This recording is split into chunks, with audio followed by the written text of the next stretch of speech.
आज इस बात का प्रत्यक्ष अनुभव कर रही कविता जी को अलग ही खुशी हो रही थी।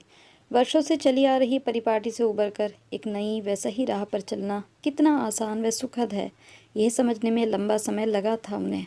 पर कहते हैं ना, जब जागो तभी सवेरा। आज रक्षाबंधन के दिन एक नए उल्लास के साथ घर के काम निपटाने में लगी हुई थी। सारे काम अकेली को जो करने थे, हमेशा जिन कामों को करने में उनके कमर पैर में दर्द होने लगता था, आज वही सब करना उन्हें अच्छा लग रहा था। उनकी खुशी में उनका साथ देने उनका मोबाइल भी नाच उठा। मतलब फ़ोन की घंटी बजी। देखा तो बेटी कीर्ति का फ़ोन था। झट फ़ोन उठाकर बोली, हेलो कीर्ति, कैसी है? माँ, मैं ठीक हूँ, पर क्या बात है, हमेशा शिकायती लहजे वाली आवाज़ में यह खनक कैसी? मामा जी आ रहे हैं क्या? झेपते हुए कविता जी बोली, अरे नहीं, ऐसी कोई बात नहीं है। आज मेरी इस खनक की वजह तो तू है लाडू। अगर तू मुझे सही राह नहीं दिखाती तो मैं इस खुशी से वंचित ही रह जाती। मतलब, कीर्ति बोली। कविता जी कुछ बोलती उससे पहले ही कीर्ति के घर की डोरबेल बजी। वह माँ का कॉल होल्ड कर मोबाइल टेबल पर ही छोड़ दरवाज़ा खोलने चल देती है। इतनी सी देर में ही कविता जी के दिमाग 2 दिन पहले बेटी से हुई वार्तालाप पुण्य स्मरण हो आई। उस दिन उन्होंने कीर्ति को रक्षाबंधन पर मायके आने के लिए फ़ोन किया था। इस बार रक्षाबंधन पर 3-4 दिन का समय लेकर आना, तीज करके ही जाने दूंगी। हर बार एक रात रुककर चली जाती है। कविता जी ने उलाहना देते हुए बेटी को प्यार भरा निमंत्रण दिया। कीर्ति बोली, हाँ माँ, इस बार एक रात भी नहीं रुकूंगी।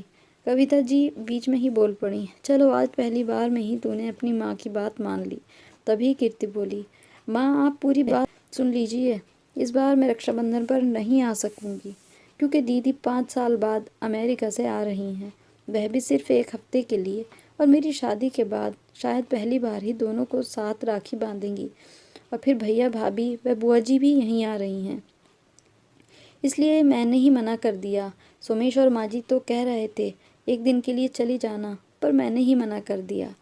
क्यों, ठीक किया ना माँ मैंने? हाँ, कविता जी उदास स्वर में बोली। माँ भाभी कैसी हैं? कीर्ति ने पूछा। ठीक है, छोटा सा उत्तर पाकर वह आगे बोली, राखी पर भाभी का क्या प्रोग्राम है? क्या प्रोग्राम रहेगा? चिढ़ती हुई सी कविता जी बोली, उसके मायके से तो भाई राखी पर आता ही नहीं। शादी के शुरू शुरू में आता था, पर अब तो कई साल बीत गए। कहो तो बहाना बना लेती है या टाल जाती है।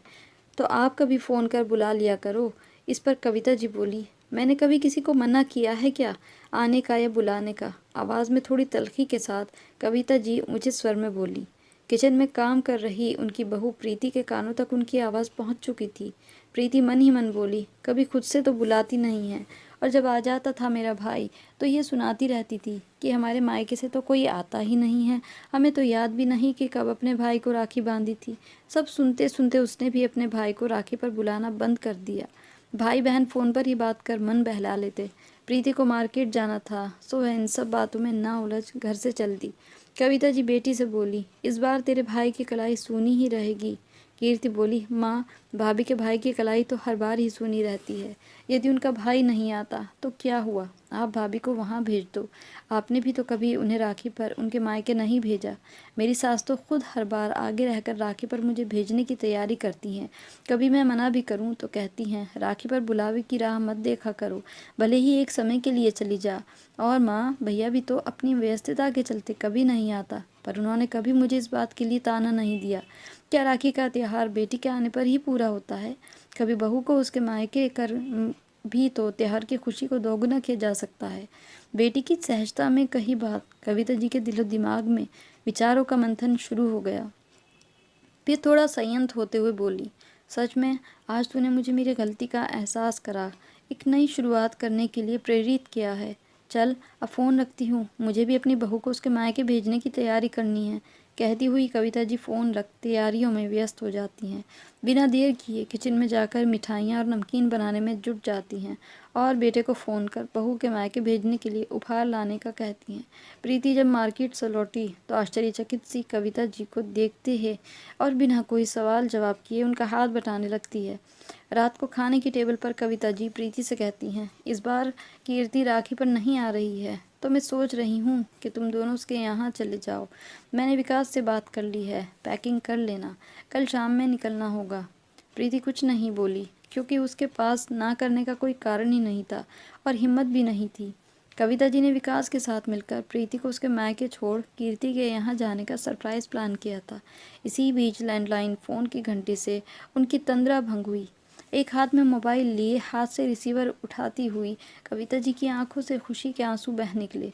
मोबाइल पर बेटी की और लैंडलाइन पर बहू की चहकती खिलखिलाती आवाज़ उनके कानों में मिश्री घोल गई।